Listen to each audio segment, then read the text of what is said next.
Pune. 98, 58.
अच्छा ठीक है.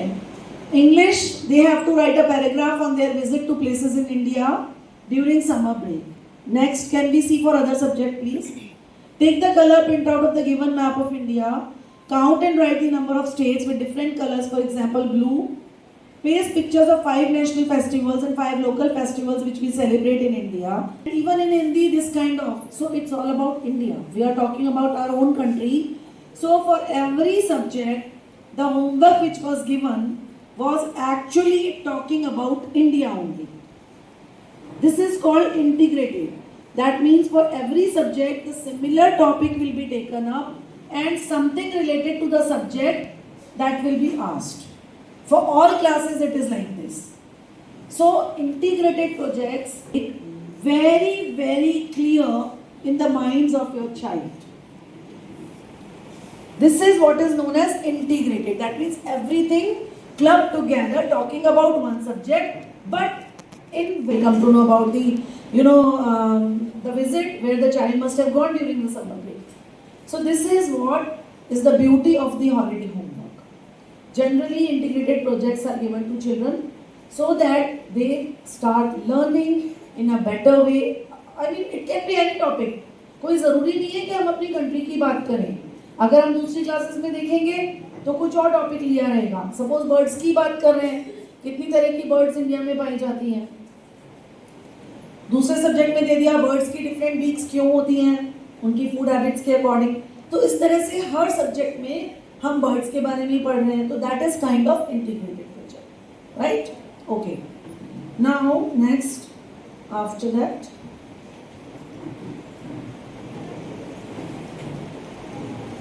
as it is, parents, you are very much aware that all the classrooms are well equipped with proper computer system, having digital boards, the smart boards that are there in the class. What is the usage of these smart boards and what do children do on these boards? Basically, the classroom is given a particular software. This software is taken up by a software company.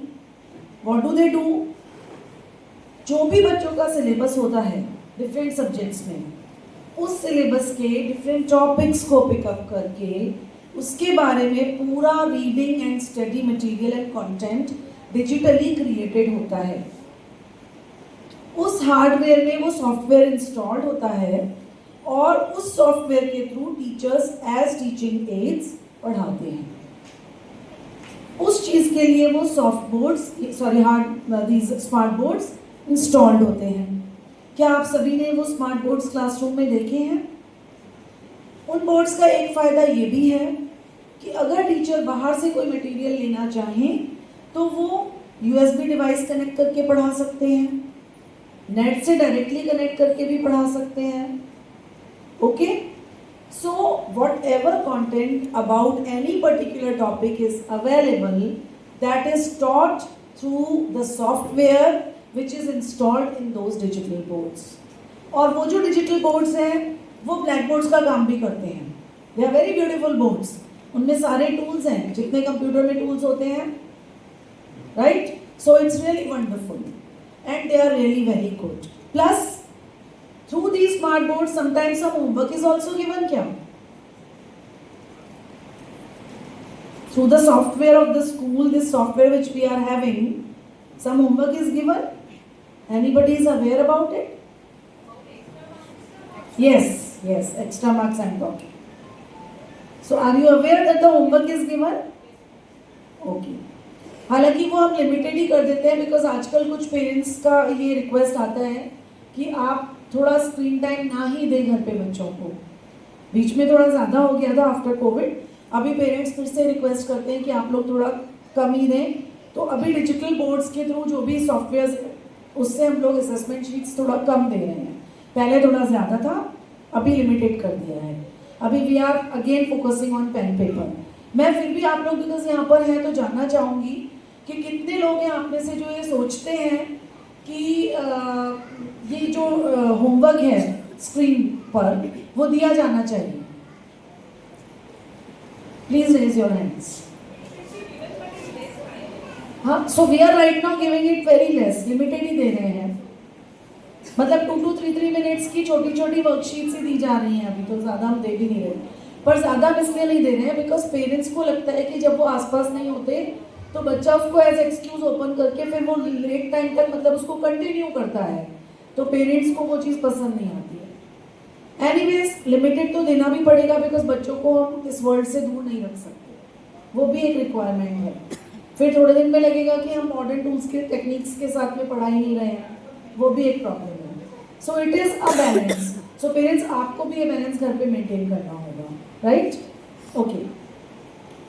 Besides extra marks, there is one more software which the school is using, and that is Radical Logics, to deposit the fee, to know the homework, and to send you the message which you must be receiving when your child is absent. Daily attendance का एक record maintain होता है. अगर बच्चा absent है तो आपके पास message पहुंचता होगा. क्या आपके पास मैसेज पहुंचता है अगर बच्चा एब्सेंट है? Yes. For higher classes it's very important. Of course छोटे बच्चों के लिए भी, बड़े बच्चों के लिए ज़्यादा ज़रूरी है. Okay. So now besides these softwares there are number of activities that happens in the school. For example कुछ एक्टिविटीज़ मैंने यहाँ मेंशन की हुई हैं. कुछ एक्टिविटीज़ जब आप यहाँ बैठकर वेट कर रहे होंगे प्रोग्राम स्टार्ट होने का, तब भी आपने देखा होगा. आप लोगों में से कितने पेरेंट्स ऐसे हैं जो डेली बेसिस पे या फिर कभी भी स्कूल की कोई रील्स आती हैं तो आप लोग वीडियोस देखते हैं? क्या आप लोग वो देखकर आपको ऐसा लगता है कि जो एक्टिविटीज़ बच्चों की हो रही है उसमें कितने सारे पार्टिसिपेंट्स हैं, और अभी आप देखते हैं तो दे फील वेरी हैप्पी. अगले दिन वो आकर अपने टीचर्स को बताते हैं. सो कोशिश यही है कि हर बच्चे की रील बने, हर बच्चा उस वीडियो में आए, हर बच्चा कहीं ना कहीं पार्टिसिपेट करे. फिर भी कभी आपको लगता है कि नहीं हो पा रहा है तो you can always talk to your teachers. It's very important. So These are different activities that we have. Then we have art and craft classes, libraries there. Time to time lab visits are there. Children are taken to the lab. अच्छा, lab activities बच्चों के पास software में भी बहुत सारी हैं, तो class में भी टीचर्स उनको परफॉर्म करते हैं. They demo, they bring things, they give demo and then they do it in the class also. Then we have dance studios, music and dance. कितने अच्छा, अभी तो ये बच्चे नए हैं तो एनीवेज.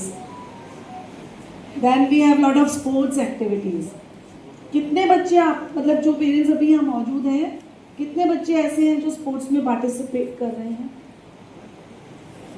कराटे, स्केटिंग तो कर ही रहे होंगे definitely on regular basis. Besides this, you can tell your children to come for morning sports. Teachers are available. थोड़ा सा you have to make an effort here because you have to come to drop your child in the morning at 6:30 AM. 6 AM sorry. तो उसके बाद तो फिर teachers यहाँ होते हैं. विदिशा शर्मा और मैं काव्या सोनी, हम दोनों कक्षा 5वीं की छात्राएं हैं. आज हम आपके समक्ष एक कहानी प्रस्तुत करने जा रहे हैं जिसका शीर्षक है बड़े सपने देखो, कड़ी मेहनत करो. एक गांव में एक राजा था जो बहुत दुष्ट था. उसकी सारी प्रजा उससे बहुत डरती थी. राजा का एक हाथ, एक पैर और एक आंख नहीं थी, जिसकी वजह से वो काफी डरावना दिखता था. राजा ने सोचा क्यों ना अपने बेटे को राजा बना देना चाहिए. राजा ने सोचा अपने बेटे को राजा बनाने से पहले मैं अपनी एक बड़ी सी तस्वीर बनवा देता हूँ और उसे इस महल में लगवा दूंगा, जिससे कि मेरे मरने के बाद भी कोई मुझे ना भूले. राजा ने अपने राज्य के सबसे बेहतर चित्रकारों को बुलाया और कहा, जो मेरी सुंदर तस्वीर बनाएगा उसे मैं बहुत दौलत दूंगा. 10 पुश्तें भी उस दौलत को खर्च नहीं कर पाएगी. राजा ने साथ में यह भी कहा, जो मेरी सुंदर तस्वीर नहीं बना पाएगा उसे मौत की सजा दे दी जाएगी. मौत का नाम सुनते ही सारे चित्रकार बहुत डर गए और किसी ने भी हिम्मत नहीं की राजा की तस्वीर बनाने की, क्योंकि बदसूरत राजा की सुंदर तस्वीर बनाना मुश्किल था. बड़े बड़े चित्रकारों ने मना कर दिया, पर एक चित्रकार ने सोचा यही सही मौका है अपने आप को सफल बनाने का. उस चित्रकार ने एक ऐसी तस्वीर बनाई जिसे देखकर राजा बहुत खुश हुए और बाकी सारे चित्रकार देखते रह गए. राजा घोड़े पे शिकार कर रहे थे, जिसकी वजह से उनकी एक आंख बंद थी और टूटा हुआ हाथ और पैर घोड़े के दूसरी तरफ छुपे हुए थे. दोस्तों, ये छोटी सी कहानी हमें यह सीख देती है, लोग खराब परिस्थिति में दिमाग लगाने की जगह पीछे हट जाते हैं और उन्हें कभी कुछ बेहतर करने को नहीं मिल पाता. अगर आपके जीवन में ऐसी खराब परिस्थिति है तो समझ जाइए उसके पीछे एक बहुत बड़ा मौका छुपा हुआ है. यकीन मानिए, अमेरिका के 500 से अधिक अमीर लोगों का यह दावा है, उन्हें सफलता उस वक्त मिली जिस वक्त वे लगभग हार ही चुके थे और उन्हें जीवन की सबसे बड़ी सफलता मिली. अगर आपके जीवन में मुश्किल है, परेशानी है, तो हार मत मानिए, आप सफलता के बेहद करीब हैं. धन्यवाद.